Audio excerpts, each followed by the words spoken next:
Dave here. I'm with Ann Byle. Ann, what are the characteristics of a good interview? Dave, I've probably done, I couldn't even count how many interviews I've done in my career as a writer, as a journalist, hundreds. But the bottom line is there are a couple things that you have to do to start off with a good interview. First, you have to prepare. Now, if I'm going to interview an author, I may not have a chance to read their entire book, but I will at least have leafed through it. I'll have looked at their website. If I'm interviewing whoever, I'll see what I can find about them to prepare, read the press release, whatever. So preparation is key, and knowing what questions you want to ask helps you not be nervous. So as you prepare reading background materials, you're also preparing for what questions you want to ask. So that's a key thing, is preparation. Another thing is to ask open-ended questions. Here's an example. Dave, do you like your job? And how would you answer? Yes. Yes. And I write as an interviewer, yes. But what if I say, Dave, what do you like about your job? And then you could give me a 10-minute answer. You see the difference? A yes-no question gets a yes-no answer.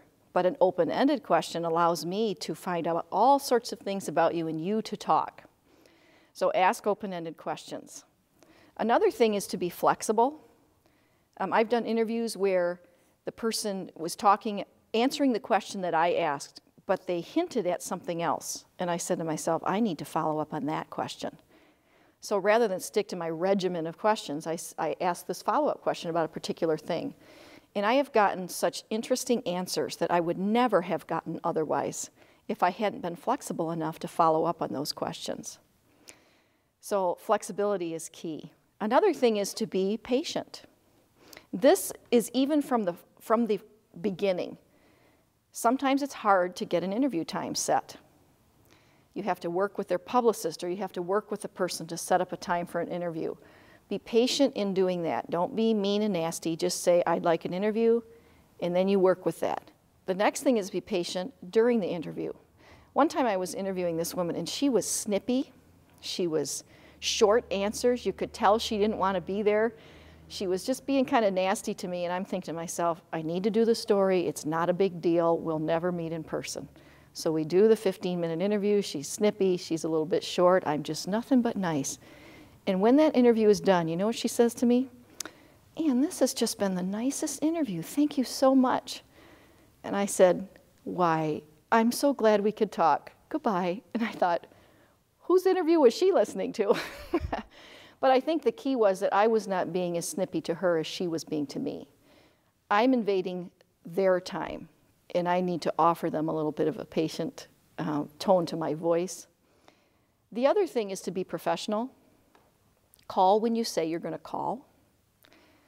End when you say you're going to end. Often these are very busy people. If they give you 30 minutes, don't take 50. When I've done interviews and I know they have a certain amount of time, I'll say maybe 5 minutes before, now we've talked for 25 minutes and we have 5 more minutes. What else should we talk about, or what other questions might you have for me, or can I ask you this one last question? So be careful of their time and be professional in that. The other thing is, know that mistakes happen. Recently I was interviewing Max Lucado. Well, he lives in Idaho, and the publicist had completely goofed up the time. She was on Central Time, I was on Eastern Time, he was on Pacific Time, or Mountain Time, I can't remember.